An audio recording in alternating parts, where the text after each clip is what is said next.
সম্মানিত দর্শক শ্রোতা, আমি আজকে এসেছি টাঙ্গাইল জেলাধীন টাঙ্গাইল স্টেডিয়ামের পাশে, আউটার স্টেডিয়ামে। ভেবেছিলাম ওদের সঙ্গে কিছুটা সময় ব্যয় করব, কিন্তু মাঠে যে বেহাল অবস্থা, এই অবস্থায় আমার দ্বারা খেলা সম্ভব নয়। তাই ভাবলাম ওরা যেই কার্যক্রমগুলো করছে, আমরা তো ছোটবেলায় করতাম, এই বিষয়গুলো তুলে ধরার চেষ্টা করলাম। তাহলে চলুন ওদের কার্যক্রমগুলো দেখি, আর সেই শৈশব বেলার কথা মনে করি। ঠিক আছে? আসসালামু আলাইকুম সম্মানিত দর্শক শ্রোতা, দেখতে পাচ্ছেন আহ, বন্ধুরা বন্ধুরা মিলে এক বন্ধুকে ধরেছে, তো এখানে এখন কাদার মধ্যে চুবাবে। এই ধরনেরই আগে আমরা যখন ছোট ছিলাম খেলাধুলা করতাম, যার সঙ্গে একটু আমাদের বিরোধ থাকতো, তাদের ধরে নিয়ে কিন্তু আমরা পানিতে চুবাইতাম। এটাই হচ্ছে আনন্দ আসলে। আজকে বৃষ্টি হচ্ছে, মাঠে ওরা ঠিক মতো খেলতে পারছে না, এর জন্য যে একটু সেফলি খেলার চেষ্টা করছে, একটু ভিজে যায় নাই, কাদা লাগে নাই, ওরে কিভাবে কাদা লাগানো যায় এই জন্য কিন্তু এই ব্যবস্থাটা করা হইতো।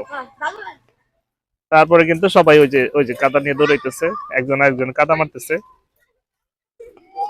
তো আসলে বর্ষা আসলে পরে এই বিষয়টা আমার কাছে খুব মানে ভালো লাগে। আর ছোটবেলার কথা মনে পড়ে যায় যে আসলে আমরা ছোটবেলায় কি সময়টা হারিয়েছি। এটা হচ্ছে মূল সময়। ওই যে আরেকজনকে ধরার জন্য দৌড়িতেছে, এই যে দৌড়ে ধরবে, আর ধরতে পারলো না। ওই যে আরেকজনকে দেখেন, কাদা মাইখা দিতেছে, মনে হয় তারা সাবান দিয়ে দিতেছে। ওই যে আরেকজন ডিজে ড্যান্স দিতেছে। এই হইলো আসলে মানে শৈশব জীবনে যে অবস্থাটা। হ্যাঁ, দেখেন এখন মাথায় কাদা লাগাই দিছে, ওটা আবার ওই পানি দিয়ে ধুইতেছে। এই যে আরেকটা ছেলে কাদা নিতেছে, ওই যে আরেকজন কাদা নিয়ে নাচতেছে, ওই যে পিছনে কাদা লাগাই দিল। ওই যে আরেকটা ছেলে কাদা নিয়ে আসছে, এই যে এখন একজনকে ধরছে, এই যে ওরে আবার নিয়ে এখন ওরে নিয়ে আবার এই পানিতে চুবাবে। এই যে চারজনে টানাটানি, উঠে দিল দৌড়।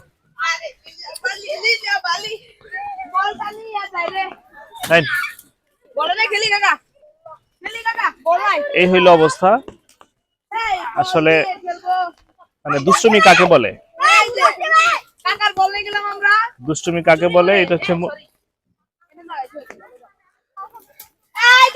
ছোটবেলার যে সময়গুলো, এগুলো আসলে ভোলার মতো না।